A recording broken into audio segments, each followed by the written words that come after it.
Hilo, Konawaena's Harry Hill didn't anticipate any media obligations in his near future when he woke up Saturday.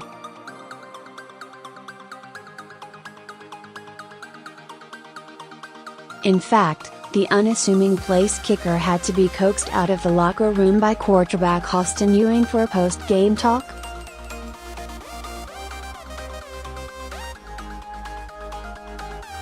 Ewing, who wasn't allowed to start against Waiakea and didn't need to finish, was one of the variables for the Wildcats in their 57-8 victory at Ken Yamase Memorial Stadium.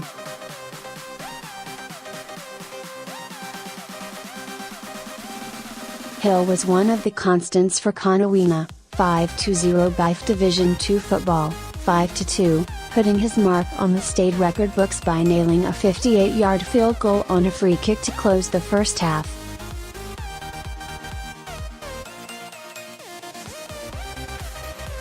The team was just all amped up for me, the junior said. With the game getting out of hand thanks to Ewing's second quarter onslaught, the senior accounted for 5 touchdowns in all. Hill put on a kicking exhibition.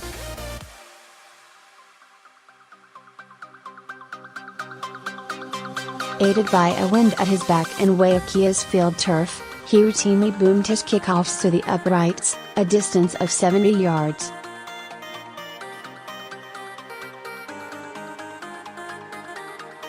"I thought I could make it," Hill said. "I think I was more excited for the 70-yard kicks, but I was more surprised for the field goal."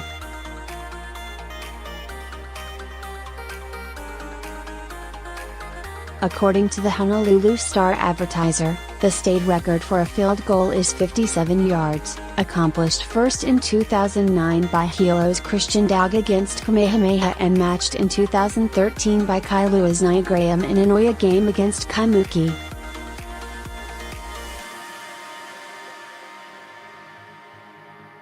Both of those were conventional field goal tries, and while some will choose to put an asterisk next to Hill's name because his was a free kick, 58 yards is 58 yards.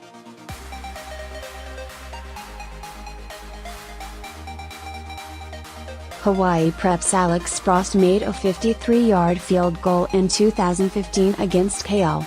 "He has had the potential all along," Konawaena coach Brad Uemoto said.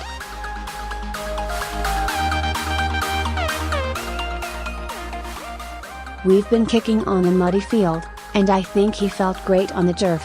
Uemoto took advantage of an often ignored rule, used by the pros as well, that allows a team that makes a fair catch on a punt to try a free kick from the spot of the catch.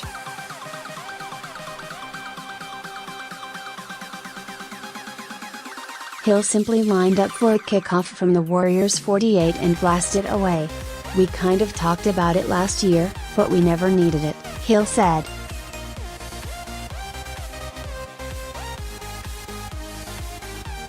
"When, coach, called it, I just got ready. The turf was good for my stats. The wind was helping a lot."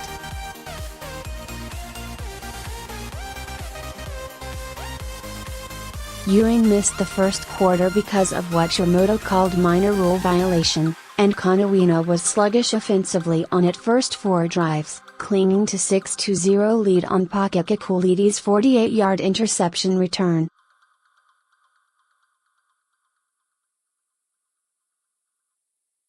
Once the 2-time BIIF Division II Offensive Player of the Year returned at the start of the second quarter, the offense instantly roared into gear, using favorable field position to score touchdowns on 6 of its next 7 drives.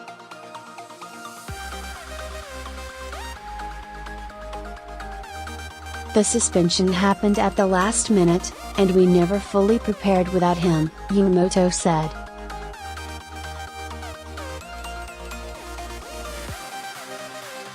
"It was kind of scrambled."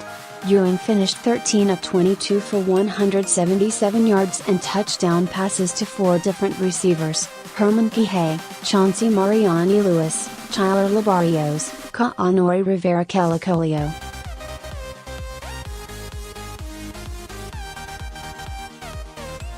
Kihe also scored on a pick-6 and the Wildcats churned out 108 yards on the ground, including Michael Banagan-Brock's 5-yard touchdown run in the third quarter.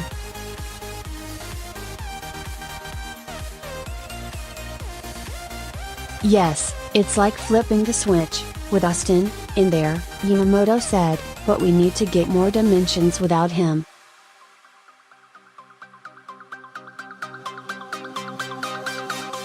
The other constant for Konawaena, which has a showdown at Kamehameha looming Friday, was its defense.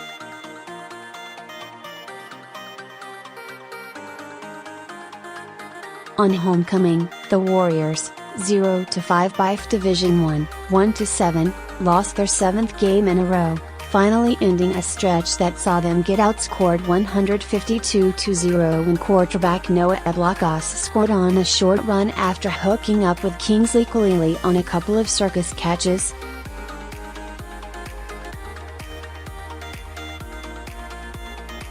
Eblacas was 7 of 26 for 109 yards with 2 interceptions, and the Wildcats held Waiakea to -40 yards rushing for the game and only 1 first down in the first half, which was immediately followed by Konawaena fumble recovery.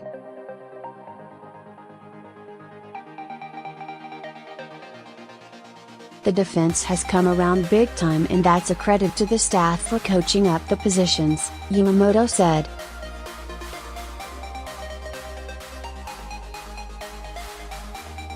"Just a whole different defense than at the beginning of the season.